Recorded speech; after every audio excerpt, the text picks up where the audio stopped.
Class के notes को देख लीजिए। किसी भी प्रश्न का सबसे पहले समझ को विकसित होनी चाहिए। यदि आपने समझा नहीं तो प्रश्न का उत्तर नहीं लिख सकते हो। समझ पाइए, और यह समझ यदि प्रश्न आ जाएगा तो उसका पीओटी लिखा जाएगा, उसका पीओटी भी लिखा जाएगा, उसका कंक्लूजन भी लिख सकते हैं।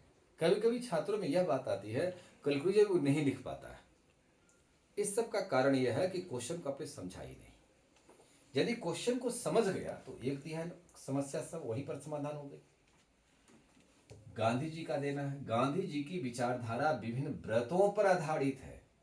यह कहां तक गांधीवाद की निर्माण करता है या गांधीवाद की ओर जाता है। यानी गांधी जी की गांधीवाद जो विचारधारा बना है उसमें व्रतों का योगदान है। यदि क्वेश्चन को मूलतः देखिए तो गांधी जी हो गए, और ये पूरा क्वेश्चन को थीम कर रहा है व्रत पर।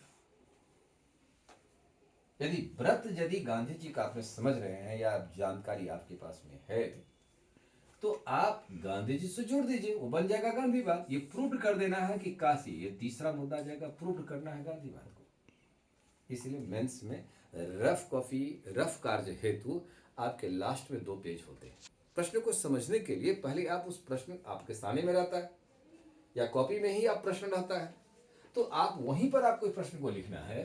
तो यह बात देखिए, 2 मुद्दा है, शेष तो इसको भाषाई जाल से मुझे फंसाया जा रहा है, इससे आपको उबरना है। तो ये व्रत और गांधीवाद, ये सीधा क्वेश्चन है, ये आपको समझाना है कि कैसे गांधीवाद को निर्माण करेगा। देखिए सारा रास्ता गांधीवाद की ओर जा रहा है, गांधीवाद को पुष्ट करना है, और ये पुष्टि में ज्यादा बात नहीं करना है, ये व्रत को जोड़ देना है। ये क्वेश्चन व्रत पर यदि फोकस होगा तो क्वेश्चन का सही उत्तर लिखा जाएगा।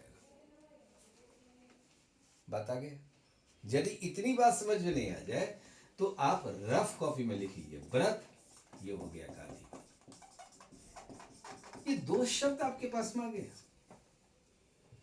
ज्यादा लंबा लाइन जो रहता है, लंबा लाइन में वही 2-4 बिंदुओं को पकड़ना होता है, उसको पकड़िए। यही समझदारी है जो बार बार इंट्रोडक्शन क्लास में बता रहे हैं। तो गांधी ने पंच महाव्रत ये दिया, 5 व्रत है। हिंद स्वराज में गांधी ने 11 व्रत पालन करने को कहा है। अब आपको गांधीवाद को बनाना है तो 5 व्रत के बाद 6 व्रत जो गांधी जी ने बताया है यह भी आपको जिक्र करना होगा, क्योंकि हर एक रास्ता, हर एक विचार, हर एक गलियां एक अंतिम उद्देश्य हो जो गांधीवाद की हो जाए। तो पंच महाव्रत, जिसमें से आप सत्य, अहिंसा, अस्तेय, अपरिग्रह, ब्रह्मचर्य, फिर ये 5 हो गए। उसके बाद दीजिए अश्वाद, निर्भयता, अभी अन्य चीज में जा रहा है। अश्वाद, निर्भयता, निडरता, कायरता। कायरता से कायर चीज नहीं होना चाहिए। कायर को गांधी ने सबसे निकृष्ट कहा, धमा। ये आपका पीछे क्लास भी हो चुका है, वीडियो भी आपका है। ये सारा व्रत के पॉइंट को जोड़ लीजिए, लेकिन लिखने की शैली बदलेगी। वहां गांधी ऐसे कैसे आप लिखोगे? गांधी ने सत्य, ईश्वर को सत्य बताया और सत्य ही ईश्वर है। अंतर आत्मा में जो बात आती है वो सत्य है। कारण अंतरात्मा से हमको ये महसूस होता है कि यहाँ हमने गलती किया, यहाँ हमने सही किया, ये मुझे सत्य बता देता है। जो प्रकृति का शाश्वत चीज है, जो सदियों से चलती आ रही है, जो नष्ट नहीं होता है, वो ईश्वर है। जो नष्ट होने वाला है वह सत्य नहीं है। मानव शरीर भी राख बनेगा, यह भी सत्य है, लेकिन ये शरीर राख बनेगा, इसलिए शरीर भी आपका असत्य है। शरीर के भीतर एक महत्वपूर्ण चीज है आत्मा। आत्मा निकल जाने के बाद शरीर पृथक घोषित हो जाता है। तो आत्मा छिद्यंत न पावका, आत्मा दूसरा शरीर को धारण करेगा। ये शरीर जिस पर हम गर्व करते हैं, जब तक आत्मा है तब तक, अन्यथा शरीर की पादिता भी नहीं है।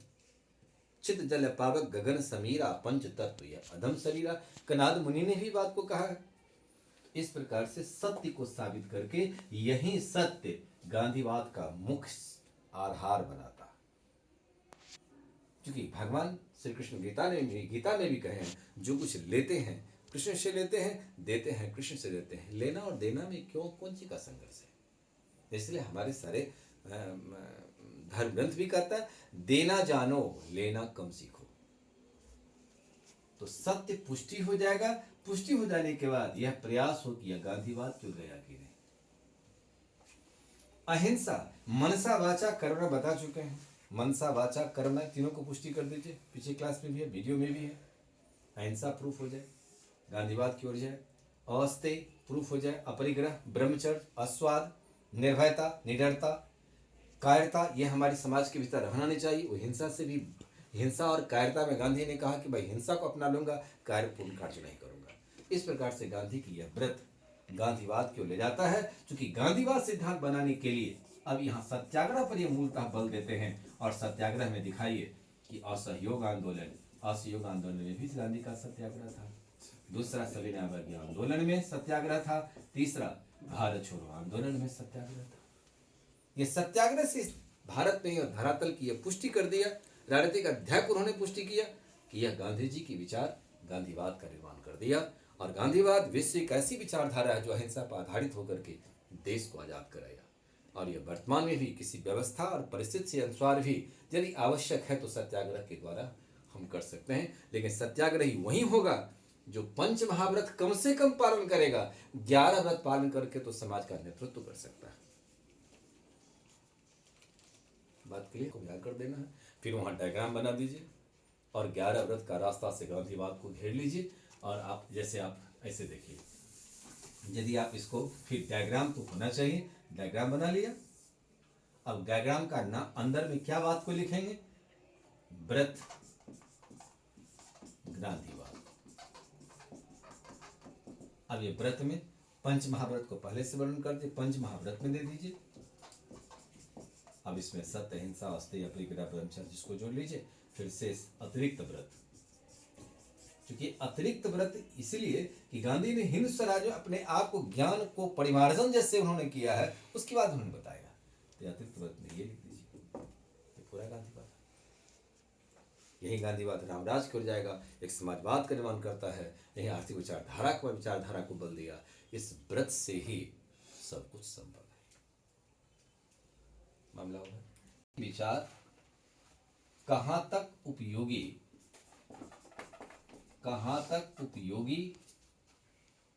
तथा प्रासंगिक, तथा कहां तक उपयोगी सत्याग्रह संबंधी विचार कहां तक उपयोगी है, यह वर्तमान में प्रासंगिक है या कहां तक प्रासंगिक है, समझाइए। गांधी जी का अब यहाँ पर क्वेश्चन समझदारी की बात है तो क्या निकला? सत्याग्रह को उपयोगी कैसे मानते हैं? वर्तमान में इसे कुछ व्यवस्थाओं से उदाहरण दे करके ज्वलंत व्यवस्था से इसको जोड़ करके रखना। प्रासंगिक का मतलब वर्तमान में कैसे सत्याग्रह। गांधी जी की समग्र विचार सत्याग्रह पर आधारित है। तो पहले सत्याग्रही को बनाना है। सत्याग्रही कैसे बनेगा, सवाल यहां ढूंढना है। तो सत्याग्रही के लिए व्रत अनुपालन जरूरी है। गांधी ने पंच महाव्रत और हिंदू स्वराज में 6 अतिरिक्त व्यक्ति को जोड़ा, तो कुल 11 व्रत पालन करके उन्होंने क्या कर रहे हैं? सत्याग्रही बना रहे हैं। अब ये सत्याग्रही एक नेतृत्व शक्ति तय करेगा कि किस प्रकार की आंदोलन किस परिस्थिति में होगा, ये परिस्थिति को तय करेगा, ये गांधी ने कहा है।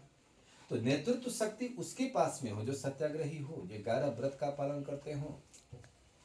परिस्थिति क्या है? हर परिस्थिति में सत्याग्रह संभव नहीं है। तो परिस्थिति का निर्धारण समाज का एक व्यक्ति करेगा जो नेतृत्व प्रदान करता है। तो अब देखिए कि गांधी ने सत्याग्रह के रूप में कब कब आंदोलन चलाया। पहला असहयोग आंदोलन चलाए, सत्याग्रह में आया। पहले सत्याग्रह का इन्होंने प्रयोग किया। नंबर 1 प्रयोग स्थल तो दक्षिण अफ्रीका में सबसे पहले गांधी जी ने किया। लेकिन भारत में इसका प्रयोग स्थल कहां बना? चंपारण में, जो दिनकठिया प्रथा को खत्म कर दिया। तो अब इस प्रयोग को अब यूज करिए। दूसरा में कहा यूज किया गांधी ने? जो अन्य आंदोलन में भी गांधी ने इसको शामिल किया। दूसरा बात, असहयोग आंदोलन में शामिल किया। तो असहयोग आंदोलन लिखना नहीं है। असहयोग आंदोलन में सत्याग्रह की थीम क्या थी कि सरकार भ्रष्ट है, भारत सरकार शोषण करती है, सरकार साम्राज्यवादी है। इससे उसकी मुक्ति दिलाने के लिए इस सरकार के अगेंस्ट में हम लोग सत्याग्रही बने, सरकार को सहयोग करें, सहयोग ना करें, सहयोग प्रत्यक्ष या अप्रत्यक्ष किसी रूप से ना करें, तो भ्रष्टाचारी शासन स्वतः समाप्त हो जाएगा। ऐसी सत्याग्रह हो, इसलिए असहयोग को आंदोलन कहा गया। हम किसी प्रकार से सरकार को सहयोग नहीं करेंगे, हमारा धारा सत्याग्रह की हो जाएगा। तीसरा उन्होंने सभी ने अवज्ञा आंदोलन किया, तो सभी ने अवज्ञा आंदोलन किया, आग्रह पूर्वक सरकार को हमने आंदोलन, सरकार के विरुद्ध में हमने आंदोलन किया, सविनय के साथ आग्रह किया। अब यह आग्रह करके, इसमें कोई हिंसा नहीं थी, यह अहिंसा पर आधारित है। इस यह आंदोलन को आगे बढ़ा करके यह हम सत्याग्रह की रूपरेखा तैयार किया, ताकि अब हमारा सत्याग्रही की संख्या लगातार वृद्धि होती जा रही है। कि गांधी चंपारण में प्रयोग किया, प्रयोग करके आम जनमानस को जोड़ा, भारत में एक आवाज दिया कि सत्याग्रह की धारा से बने चंपारण आंदोलन को सफल किया। गांधी जी महात्मा बन गए, रविन्द्रनाथ टैगोर ने उपाधि भी दी। अब चौथा पॉइंट में आ गया कि अब भारत छोड़ो आंदोलन दिया गांधी ने, तो भारत छोड़ो, अंग्रेज भारत छोड़ो, अब हमारे सत्याग्रह संख्या अधिक आ गया। गांधी कार्यक्रम चलाया, 8 अगस्त 1942 को ग्वालियर के बर्धा टैंक से आवाज दिया, पूरे भारत में गूंज उठा। 9 अगस्त से ऑपरेशन जीरो अवय के तहत कांग्रेस के नेता गिरफ्तार हो गए। गांधी को भी पता था कि सरकार मुझे गिरफ्तार करेगी, लेकिन अब जो हमारे एक गांधी के बदले में दूसरे अनेक गांधी आ गए, तो गांधीवाद विचारधारा क्यों बढ़ रहा है।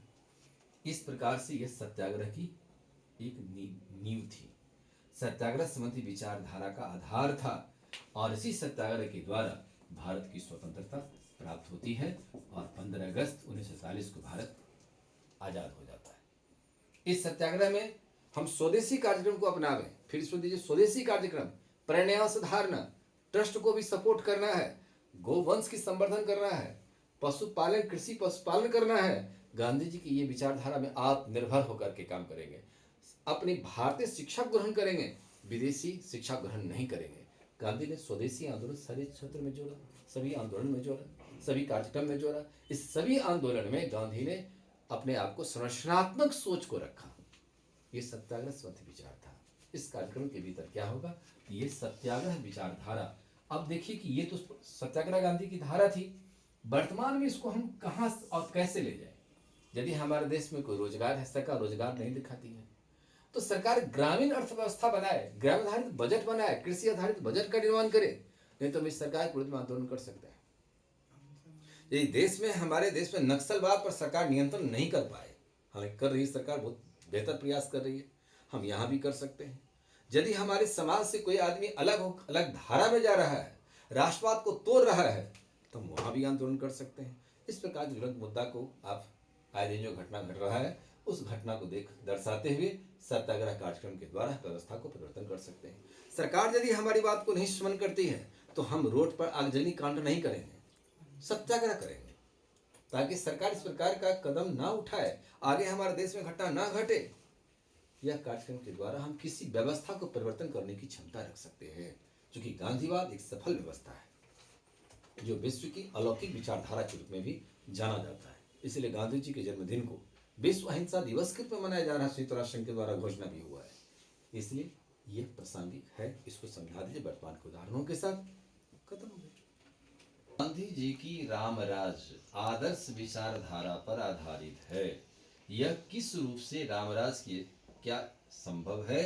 भारतीय संविधान इस राज की स्थापना में संवैधानिक संस्कृति की स्थापित करने की दिशा की ओर अग्रसर है, या कहां तक अग्रसर है, समझावे।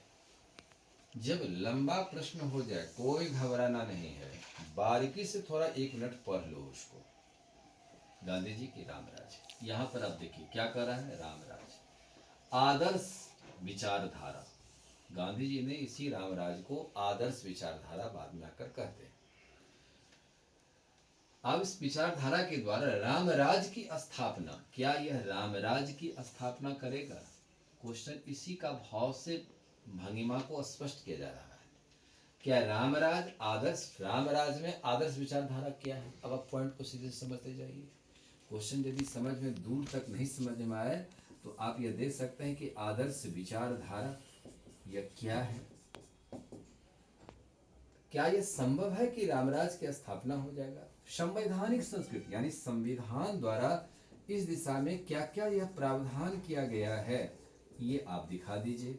कुछ सरकार की योजना को दिखा दीजिए, सरकार की योजना दिखा दीजिए, और इस रूप में क्वेश्चन प्रूफ हो जाएगी। संवैधानिक प्रावधान क्या है, ये प्रावधान को दिखा देना है। इसी प्रावधान के अनुसार सरकार की जो कोई योजना चल रहा है वो आदर्श व्यवस्था है, यही तो रामराज बनाएगा। क्वेश्चन छट के आ रहा है 2 से 3 शब्द में। आदर्श विचारधारा क्या है, गांधीवाद के अनुसार आप उस विचारधारा को पॉइंट काउंट डाउन कर लीजिए। एक तो गांधी जी की विचारधारा आदर्श विचारधारा पर आधारित है। इस आदर्श विचारधारा के द्वारा ही गांधी जी रामराज की स्थापना करने पर बल दे रहे हैं। तो रामराज की स्थापना कैसे संभव है, तो रामराज की स्थापना करने के लिए एक सबसे पहले पंच महाव्रती हो, महाव्रत का पालन करने वाले हो। यहाँ पर महाव्रत लिख दीजिए, और महाव्रत में आप 11 व्रत आ जाए तो अच्छी बात है, अन्यथा पंच महाव्रत का जिक्र होना ही चाहिए। दूसरा बात गांधी ने कहा कृषि आधारित उद्योग व्यवस्था हो। आर्थिक विचारधारा आपने पढ़े हैं, सामाजिक विचारधारा पढ़े हैं, सामाजिक विचारधारा, आर्थिक विचारधारा, गोवंश संवर्धन, प्रन्यास व्यवस्था, ये सब आदर्श विचार है। ये हमारे समाज से राष्ट्र तक पूरा होना चाहिए। ये गांधी का पूरा पॉइंट जो बताए हैं क्लास के अंदर, आप देख लीजिए। रामराज में स्पष्ट रूप से बताया भी हूँ, तो क्लास को और वीडियो को भी देख लीजिए, पॉइंट लिख लीजिए। अब संवैधानिक प्रावधान क्या है, तो संवैधानिक प्रावधान में सबसे पहले प्रत्येक व्यक्ति को यह मौलिक अधिकार के रूप में भी होना चाहिए जो कोई आदमी अनटचेबिलिटी का इस्तेमाल न करे। अस्पृश्यता का निवारण, गांधी का विचारधारा अनुच्छेद भारतीय संविधान की 17 में व्यवस्था है। जीवन का अधिकार जो है वह हमारा कहीं न कहीं गांधीवाद से भी जुड़ा हुआ है। समताधारित समाज हो, समता का मौलिक अधिकार हमें है। धार्मिक अधार्मिक अधिकार, पूरा मौलिक अधिकार की व्याख्या मत कीजिए, विचारधारा से जोड़ दीजिए, विचारधारा के सिलेबस में आप है मौलिक। उसके बाद धार्मिक विचारधारा जो है वह धार्मिक विचारधारा, धार्मिक अधिकार जो है उसमें अंतःकरण की स्वतंत्रता पर बल दिया गया है, ताकि प्रत्येक समुदाय को बहुसंख्यक अल्पसंख्यक के बीच की कोई भेदभाव भाषा के संस्कृति के संदर्भ में ना रहे। यह बात मौलिक अधिकार में। इस मौलिक अधिकार पर नंदलाल बोस ने राम, सीता और लक्ष्मण का चित्र को दिया है। इस आदर्श गुणों को हम धारण करें, और ये हमारे समाज के आदर्श गुण है, आदर्श विचार है। इनकी जो रामायण में जो वर्णित विचार है वो हमारी आदर्श हृदयगम्य करता है। अब इस हृदयगम के आधार पर डीपीएसपी के भीतर प्रावधान किया है, तो डीपीएसपी पूरा आदर्श व्यवस्था है। इसी आदर्श व्यवस्था से मार्क्सवाद और गांधीवाद दो मिश्रित विचारधारा को यहाँ पर अपनाया गया है। तो गांधीवाद विचारधारा का प्रभाव ज्यादा है जो अहिंसात्मक समाज पर आधारित है, और लोकतंत्र में अहिंसा पर बल दी जाती है। तो गांधी जी की विचारधारा प्राकृतिक संसाधन का उत्थान हो, उसकी संवर्धन हो, ग्राम पंचायत की गठन हो। ग्राम पंचायत चूंकि रामराज में भी धारा है, जो पॉइंट को आपको बताए हैं उसको लिखना है। फिर गोवंश की संवर्धन हो, कृषि पशुपालन का वैज्ञानिकरण हो, लघु और कुटीर उद्योग पर बल दिया गया, शिक्षा का आधुनिकीकरण हो, शिक्षा दस्तकारी होनी चाहिए, बच्चों की पोषण स्तर को ऊंचा किया जाए, व्यक्तियों की पोषण स्तर को ऊंचा किया जाए। इस समाज की सारी व्यवस्थाओं को वर्णन करके आधार बनाकर इस संवैधानिक प्रावधान किया। अब इसके अंदर में यदि और भी आपको एक लॉन्ग क्वेश्चन के रूप में देना है तो केंद्र सरकार या राज्य सरकार, यदि राज्य सरकार से जुड़ा हुआ है तो राज्य सरकार का कुछ कुछ योजना बता दीजिए, केंद्र की कुछ योजना है तो वो बता देना है। यह इस दिशा में भारत अग्रसर है कि भारत में रामराज की स्थापना हो सके। और राम खुद ही एक त्याग की प्रतिमूर्त है। ये त्याग के गुण को धारण कर लेगा तो भारत आदर्श समाज की ओर बढ़ेगा, आदर्श व्यवस्था की ओर बढ़ेगा, आदर्श नीति की ओर बढ़ेगी। रामराज की स्थापना के बाद सब कुछ संभव हो सकता है। ठीक है, अभी है जो मौलिक कर्तव्य का यदि हम समावेश कर लें तो प्रत्येक व्यक्ति अपने आप में राम देखेगा, एक दूसरे को राम के रूप में दर्शन करेगा। रमे रामे रमा रमा, ये कथन चरितार्थ हो जाएगी। 11 कर्तव्य को ड्यूटी पालन कर लीजिए। वसुधैव कुटुंबकम की स्थापना हो जाएगी। अंतरराष्ट्रीय स्तर पर भारत का विदेश नीति यह कहती है कि पड़ोसी देश अन्य देश के साथ सम्मानजनक व्यवहार करना, किसी भी देशों के साथ यदि संधि समझौता करते आगे से उल्लंघन न करना। ये भारत एक वसुधैव कुटुंबकम की ओर चलेगा। पृथ्वी पर रहने वाले झर झर चेतन अचेतन सब संतुष्ट हो जाएगी। इसलिए रामराज की स्थापना में यहाँ पर गीता में भगवान जो श्री कृष्ण ने उपदेश दे रहे हैं अर्जुन को, तो वह दृश्य रखा गया है। सारे दृश्यों की संस्कृति है ये। संस्कृत संवैधानिक संस्कृति है जहाँ हमने 5000 वर्ष के इतिहास को समेट करके रखा है, और इस संस्कृत पर हम भारतीय गर्व करते हैं। ये संविधान इसको अलौकिक रूप में सजाने और संभालने का काम किया। भारत उस व्यवस्था की ओर अग्रसर है।